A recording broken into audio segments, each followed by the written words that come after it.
Does the government work for us, or do we work for the government? Have we reached the point in our history when the public treasury has become a public trough, and the government borrows money today with no intention of repaying it tomorrow? Tonight, debt and taxes. Since the very beginning of this country, the federal government has spent more money than it has collected in taxes and other revenues. One of the inducements for the very existence of the federal government was its offer to the states to assume their Revolutionary War debts. Recall that while George Washington ran the Continental Army, each state had its own militia when we fought the British. The British king called them colonies because he thought he owned them. They referred to themselves as states once the Declaration of Independence was signed and they became free.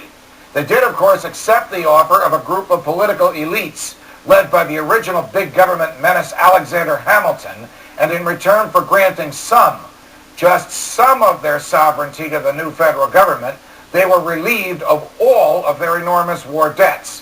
From that point forward, the federal government was rarely out of debt. The debts were worse during wartime, of course, when the government borrowed heavily, but eventually the government's debts became manageable. It was not until the Federal Reserve came into existence in 1913 that debt started to get utterly out of control.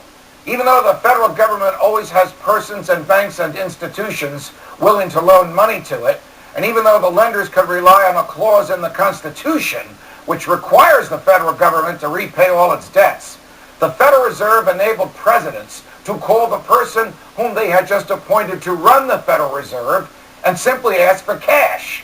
This printing machine made it far easier for presidents from Woodrow Wilson to Barack Obama to have the money to wage any war or distribute any wealth whenever or however they wanted.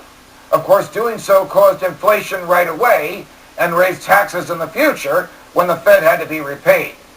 So all presidents in the last 100 years, from liberals like Wilson and Carter to conservatives like Reagan and Harding, to socialists like FDR and Obama, have had little constraint on their ability to borrow the cash to pay for their ventures and have pushed onto future generations the obligation to repay those loans.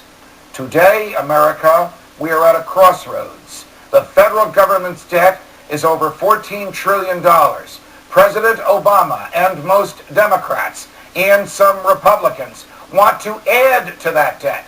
Today, America, 25% of all tax revenue goes directly to pay the interest on that debt.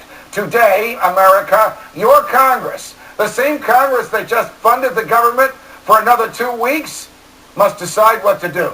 If the Congress raises the debt ceiling, if it borrows more money and adds to the $14 trillion it already owes, it will effectively compel future Congresses to raise taxes to pay that debt back.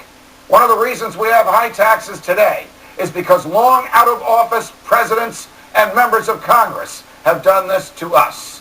Shall we stop it now, as Senator Mike Lee suggested during the show, using the Constitution to do so?